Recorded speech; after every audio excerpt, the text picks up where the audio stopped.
meu ortodontista, que era professor aqui de Ribeirão Preto originalmente, mas ele foi para a Universidade de São Paulo, o professor Francisco Orlando Alonso, e ele se tornou professor da orto.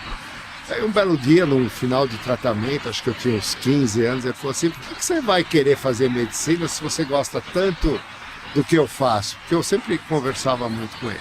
Eu falei, é verdade. Aí eu notifiquei meu pai, que meu pai tinha uma visão de que só existia uma profissão, era médico, né? Até meu cachorro andava de branco, que era um Tenerife. E aí, bom, eu resolvi fazer duas coisas no começo da minha carreira. Eu queria ser professor e pesquisador. Mas falavam, como é que um moleque, né, de 17, 18, 20 e poucos anos já queria ser pesquisador? É porque na minha a formação, ainda da época de colegial, de ginásio, eu estudei num colégio que chamava Colégio de Aplicação da Faculdade de Filosofia, Ciências e Letras da USP. Esse colégio de aplicação foi invadido pelo coronel Erasmo Dias, né? E aí prenderam todos os professores e tal, mas eu no fim eu consegui continuar na USP. E nessa época eu participei de um congresso que chamava Jovens Cientistas de Amanhã, que era feito na cidade universitária. Foi justamente quando teve a invasão do CRUSP. Ou seja... Tempos de chumbo. Tempos de chumbo, e eu tinha um pai que tinha origem militar, então era um negócio meio complicado, né?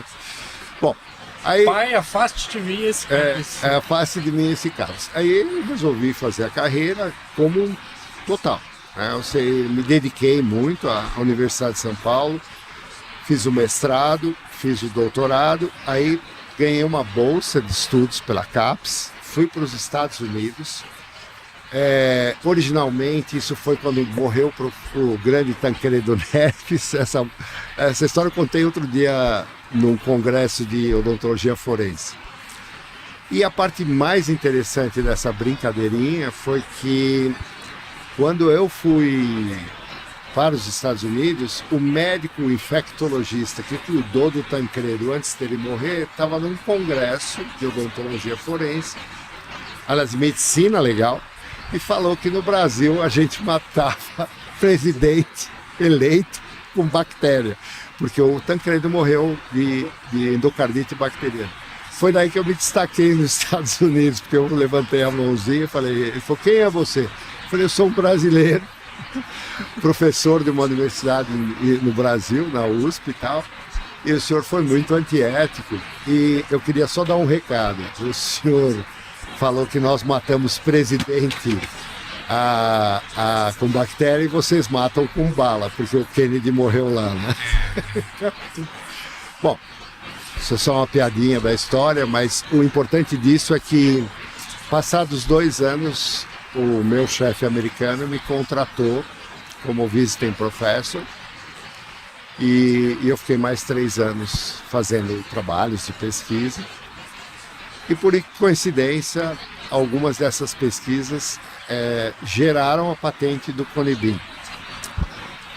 Só que eu não fiz essa patente porque eu achava importante só a publicação. Quando eu voltei para o Brasil, a imagem digital era muito incipiente. Mas nos Estados Unidos já se fazia algumas coisas, com scanner de mesa, etc. Aí eu resolvi montar uma clínica de radiologia. E que ano foi isso? Isso foi em 1989. Foi aí que nasce o empresário... Aí nasceu o Indoor, exatamente. Sim. E o Indoor nasceu meramente por um processo assim... Como eu ganhei uma bolsa de estudos para permanecer nos Estados Unidos mais anos, a empresa que me deu a bolsa era a Morita. Por quê? Porque eu desenvolvi no panorâmico deles um formato de obter cortes para sagitais. Então eu comecei a estudar ATM, que era uma área que eu gostava muito. Aí, quando eu trouxe toda essa parafernália para o Brasil, eu fui informar o meu chefe que eu ia ser concorrente dele. Não concorrente, obviamente, mas que eu ia entrar no mercado. E aí eu conheci o Fábio Matosinho. É isso que eu ia falar, porque em 89 o Fábio já devia estar programando. Estava começando a fazer o primeiro pesquisas. Aí assim, junte-se aos bons e será um deles, né? Eu tive uma oportunidade ímpar, contei o que eu estava fazendo e tal. Ele falou, legal, eu estou fazendo um software. Eu acho só importante a gente pontuar quem é o Fábio Matosinhos, para quem for assistir a gente e ainda não conhece o Fábio Matosinhos, né? Exatamente. Eu considero o Fábio Matosinho o cérebro da odontologia digital. Quando eu falo cérebro, não é só no sentido da inspiração que fez com que ele montasse a Radio Memory, etc., que acabou se tornando uma empresa de impacto em toda a odontologia, não especificamente só na radiologia, porque graças ao software da Radio Memory foi possível a gente ter uma comunicação mais rápida com os nossos indicadores. E uma coisa que aconteceu que foi fundamental para mim na época é que quando eu terminei o meu trabalho em que eu não patenteei, eu resolvi investir num tomógrafo linear. Isso foi em 1991. E o nosso patrocínio não tinha ninguém que fizesse tomografia. E coincidentemente outro fenômeno aconteceu. Eu digo que a vida me deu muita sorte. Eu tive muita sorte na vida. É óbvio que eu tive transpiração para ter essa sorte. Eu trouxe um tomógrafo linear que eu conheci na Universidade da Califórnia com um cara chamado professor Ricketts, que era o papa da cefalometria, que tinha um esquema, e ele queria fazer uma laminografia de toda a cabeça do paciente. E nesse projeto a Universidade do Texas me bancou, nós compramos o equipamento para a universidade e obviamente eu fiz esse trabalho com o professor Ricketts e com uma pessoa que era um engenheiro, Arthur Quint, e disso saiu um tomógrafo chamado The Quint Sectograph. Eu trouxe para o Brasil também na hora certa. Qual foi a hora certa? A osseointegração já estava sendo divulgada nos Estados Unidos e na Europa. E eu tinha muitos amigos que foram fazer cursos nos Estados Unidos nessa mesma época. Em 1992 eu trago o tomógrafo e fiz o primeiro protocolo de cirurgia com tomografia, porque o que se fazia na época era com oclusal, para ver a chamada espessura vestibulolingual, e panorâmica. Era uma junção de duas ideias quase perfeitas, só que totalmente irracíveis, ou seja, nenhum conteúdo. Ao longo dos anos, obviamente, as oportunidades foram surgindo, a Nobel Biocare veio para o Brasil, e quando ela veio para o Brasil vender implantes, ela precisava de um radiologista. E o Branemark, o professor Branemark, veio também para o Brasil pela Nobel Biocare na PCD. E aí ele soube de mim, que tinha um tomógrafo, ele quis ver o meu trabalho, ele gostou, me convidou para trabalhar com ele. Em 94 eu fui para a Suécia, trabalhei com os radiologistas dele, que eram o Hans-Jorgen Grandal e a Kerstin Grandal. E aí quando eu mostrei o protocolo que eu fazia com linear, eles falaram para mim, não, agora já tem um multi-slice, né, que era de uma empresa sueca, e eu trouxe para o Brasil. Aí comecei a fazer planejamentos virtuais com um software que eu desenvolvi em Visual Basic. A linguagem mais estúpida possível. Em que ano isso? 1994. O que eu fazia, na verdade? É que nessa viagem para a Califórnia eu conheci um técnico de raio-x que tinha o mesmo equipamento que eu fui testar. E esse cara pegou um template da Nobel Biocare, que tinha o design do implante, e ele fazia um copy-paste com o Visual Basic. Então ele punha uma lâmina em cima da outra e saía a posição do implante, um corte tomográfico. Só que ele fazia desproporcional, isso aí deixava de ter um valor científico. Eu falei para ele, cara, você está no caminho errado, vamos fazer isso virar 1 para 1, que todo mundo vai usar. E aí eu soltei o primeiro software de Visual Basic chamado MLPI, Isso foi em 1994 e eu distribuí para todos os meus indicadores gratuitosamente. E aí eu comecei a ter muito cliente, porque começou essa integração e era muitas tomografias. E era um negócio que demorava 1 hora cada uma delas, né?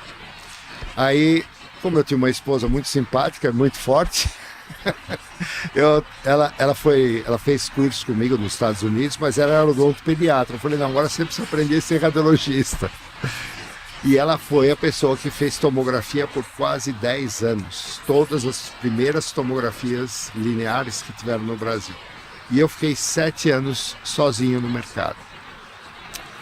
O que aconteceu com essa história? Aí vem o Fábio Matosinho, que ele faz com o estúdio Radiocef. É o Radiocef. E aí eu mostrei para ele tudo que eu estava fazendo. Ele falou, não, a gente consegue fazer isso melhor, pô, pode mandar para mim. E aí eu adquiri o software e aí começamos a nos comunicar por nuvem, que era o começo da nuvem. Mas qual o problema do dentista? O problema do dentista é que tem uma certa faixa etária que ele só lê em 2 livros. Livro caixa e livro horário. E aí eu passei a ser o speaker da Nobel Biocare, do Oiapoque ao Chuí. Isso foi muito bom para mim, do ponto de vista de interação com a classe, né? Aí a radiologia me percebeu também nessa mesma época. E aí, num congresso em Curitiba, eu apresentei e trouxe meu chefe americano, que era o Robert Langley, o que a gente já fazia no Brasil. E aí até usaram uma coisa meio deselegante, alguns profissionais, alguns colegas diziam que eu estava fazendo o meu auto-marketing. Na verdade eu estava passando conhecimento para as pessoas, porque eu estava sozinho, eu falava, eu não dou conta mais desse trabalho. Eu tinha 45 dias de espera. Recebia paciente de Manaus, paciente do Rio Grande do Sul, e eu trabalhava só de domingo a domingo. E eu não queria ser o homem mais rico do cemitério. Então, e foi essa é a minha carreira. E aí, sob o ponto de vista de um crescimento verdadeiro, eu considero que a Rádio Mama foi uma grande parceira na minha vida. Por quê? No momento em que eu tinha toda uma parafernália que era analógica e que eu transformava em digital, era muito difícil explicar isso para o usuário. E a plataforma tornou o meu trabalho mais fácil. O diagnóstico era feito por mim, mas eu publicava isso, né? E, ao mesmo tempo, isso foi crescendo. No ano 2000, eu tive um insight mais louco. Eu comprei um tomógrafo helicoidal, um single slice, que era um Dialsint, né? Que era uma empresa que foi comprada nos Estados Unidos pela Mercury, mas era israelense. E eu fui o primeiro dentista a fazer tomografias helicoidais. E aí você está falando em quê? Da Icon. Passou um tempinho, eu organizei uma Jabro. E aí eu convidei o Fábio Matosinho para falar sobre Daikon. Porque as pessoas não tinham a menor noção do que eu estava falando. E você que é especialista no assunto, no aspecto de odontologia digital, sabe que o grande gap que existe é entre a parte de hardware, que a grande maioria das pessoas não investe, e a parte de manipulação do software. Sim. Então, ao longo dos anos, eu investi muito pesado em maquinários, né, de outro tipo de resolução, média, alta resolução. E talvez por conta do meu passado, que não me deu muito problema, eu consegui testar quase todos os equipamentos que tinham no mercado. Se o equipamento era bom, eu adquiria o equipamento. Se o equipamento era ruim, eu dava todas as dicas do que eu encontrava para o fabricante. Se ele consertasse, ótimo. Se ele não consertasse, o público saberia porque eu publicava. Sim. Que, aliás, é um ponto muito importante, que grande parte de tudo isso que eu estou falando para você, são trabalhos que estão publicados em revistas indexadas, Oral, International Dental Maxillofacial, livros. Eu produzi 5 livros. Esses livros foram produzidos com material de pesquisa dos meus orientados, né? Eu orientei ao longo da minha carreira média de umas 65 pessoas, tanto dentro da USP quanto na Escola Paulista de Medicina, que me acolheu várias vezes porque eu não tinha ressonância e eu estudava tempo, precisava disso. Hospital Heliópolis. Então, assim, o que eu acredito é que o fato de você produzir sob o ponto de vista científico, ele abre muitas portas. E mais recentemente, em 2019, eu e minha chefe resolvemos nos aposentar. Não, na verdade foi a doutora Marlene Fênio, que era titular da USP, e a gente resolveu se aposentar pelo seguinte, porque ia ter uma disputa do cargo de titular e a gente já estava desnecessariamente no ambiente. E nós saímos, né? E ao sair desse ambiente, eu resolvi ficar só na pós-graduação. Aí eu fiz um projeto junto com a professora Marlene, nós conseguimos uma parceria muito importante com a Morita. A Morita investiu e nós criamos a primeira sala totalmente digital para interpretação de Daikon.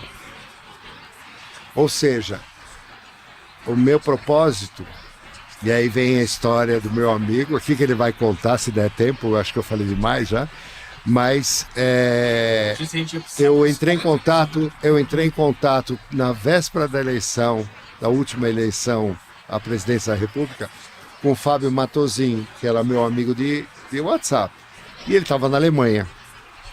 Aí eu falei, Fabião, eu consegui uma série de coisas para a faculdade, foi uma doação de um valor bastante expressivo, deu muito trabalho, e eu montei um sistema digital à base de troca. Eu forneci Daikon para as pessoas, para um grupo de pesquisadores que trabalham com inteligência artificial. Tanto a Morita quanto a Universidade de Leuven, na Bélgica. E aí eu fiz isso graciosamente, porque eu acho que conhecimento a gente divide, a gente não vende. E em troca, a Morita me pagou uma sala digital. Ela comprou 36 computadores, aí o representante da Morita é a Scientific, que é parceira da Radio Memory. Fez a parte física da instalação do processo, ou seja, a gente tinha uma sala que tinha negatoscópio, e eu ensinava a radiologia assim, e hoje é totalmente digital. O Thiago teve a oportunidade de conhecer, aí eu falei, agora falta uma coisa muito importante, uma boa nuvem.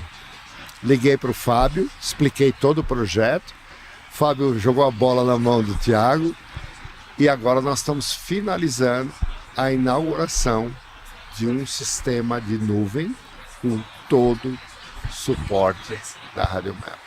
Isso é muito bacana. Quando a gente foi chamado para esse projeto, eu gostei assim, a satisfação de...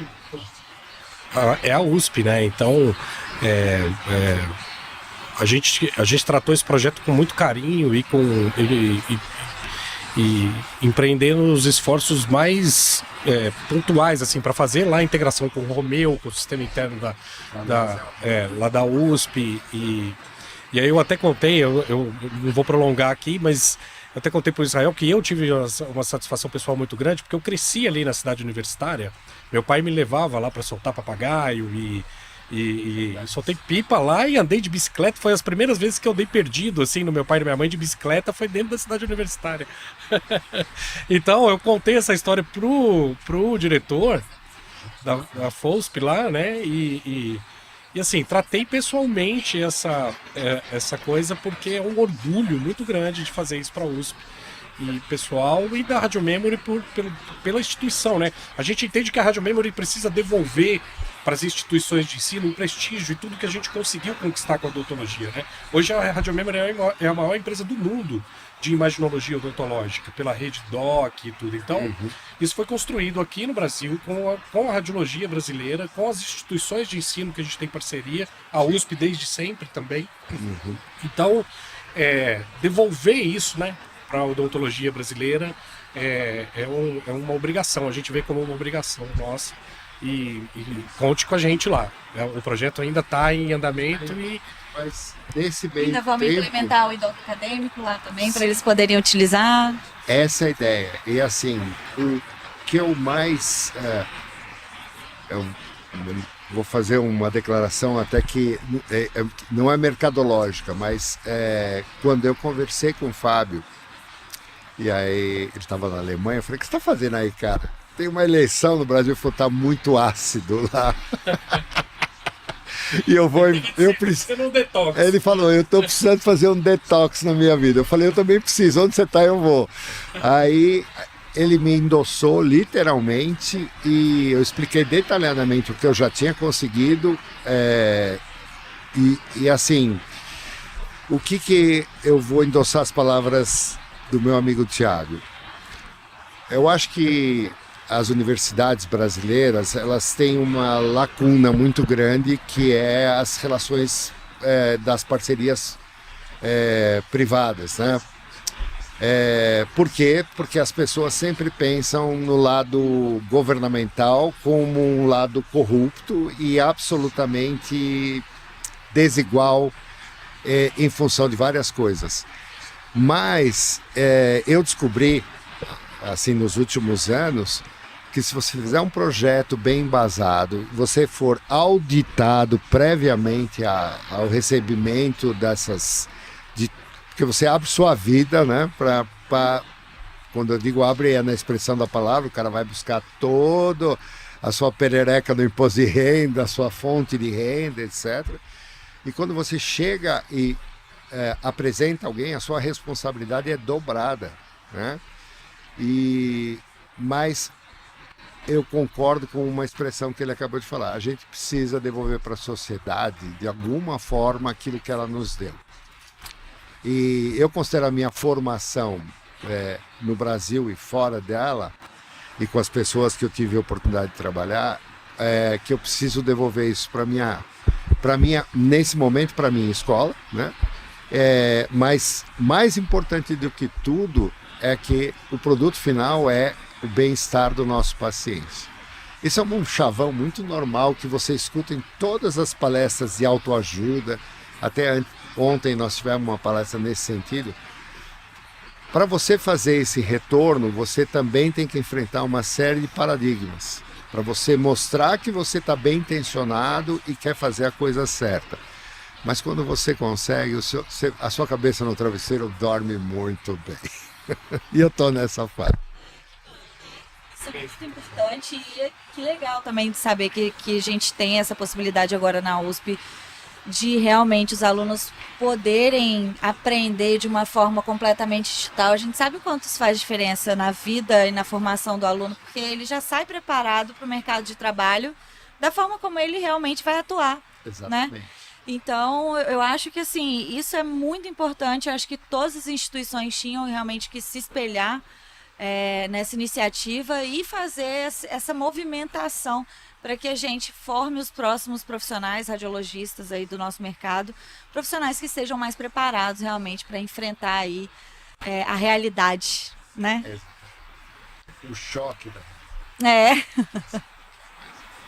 Nosso tempo está no fim, mas eu queria terminar voltando numa parte que o Dr. Israel falou aqui, que eu acho muito legal, que ele falou assim, lá na década de 90 ainda, que a Radiomemory foi muito importante para ele como profissional, como empresário, porque já nessa época a Radiomemory já tinha essa visão de ser uma empresa muito mais do que ser uma empresa de software ou uma fábrica de software, de sistema, né? O que o Dr. Israel contou aqui foi o que aconteceu lá em 95 ou 6, que a Radiomemory começou a preocupar, além de já ter o software, a ferramenta Radiocef, né, para exame, ela já se preocupava em distribuir isso. Então, ela começou a fazer transmissão da documentação preocupando em como que o dentista ia acessar através da rede de escada, da IAWAP, isso em meados da década de 90. Então isso já mostra que está no nosso DNA ser essa empresa parceira de negócio, né? Não uma fábrica de software só. A nossa história meio que se confunde com essa história da radiologia odontológica, né, doutor? Porque quando você fala em alta tecnologia, você esbarra em 2 pontos. Primeiro, a falta de adesão imediata por ser um processo de zona de conforto. Tá? A segunda parte é exatamente institucional, você precisa estudar. E para estudar, você tem que estar num ambiente que ensina pessoas. Eu dou cursos do Epoch Shui há 40 anos. E a vida inteira eu me pautei exatamente naquilo que eu acredito e que eu faço. E eu faço no meu dia a dia. Então, hoje, por exemplo, eu e o Thiago, nós estamos renovando o meu software na minha própria clínica com uma intenção de fazer com que uma geração que é muito próxima da minha, que é depois dos 60 anos de profissão, ou 40 anos de profissão, que tem uma dificuldade muito grande. Então, se a gente fizer um plug and play, como foi o iPhone, como foi os softwares da Microsoft, etc., a gente vai mudar a odontologia sob o ponto de vista digital. As pessoas se consideram digital porque mexem nessa porcaria, né? Que é considerada, no meu tempo, era uma máquina de escrever, né? Clic, clic, clic, clic, e todo mundo faz com o dedinho, ninguém faz assim, né? Mas o mais importante é que, assim, isso é verdade, isso está acontecendo, e isso não tem mais volta. E ou você está plugado, ou você morre. Então. Muito bom. Excelente Obrigado. Conversa, muito obrigada Excelente. pelas Nós temos que marcar histórias. mais um, hein? Aqui para continuar a parte 2. Vários, muitos. Amei conhecer todas essas histórias e de escutar que você viveu experiências com referências que para mim hoje estão no livro, são pessoas que eu estudo. Você é uma referência, né, para todos nós radiologistas. Então foi um imenso prazer estar aqui hoje conversando com você, batendo esse papo. Muito obrigada por ter compartilhado toda a sua história aqui com a gente hoje. Obrigado. Doutor Israel, tá no YouTube, gente. Quem Não perdeu, deixem de assistir. assista aí na sequência. Fenomenal. Muito obrigado. Isso aí, doutor Israel. Avisa a doutora Roberta.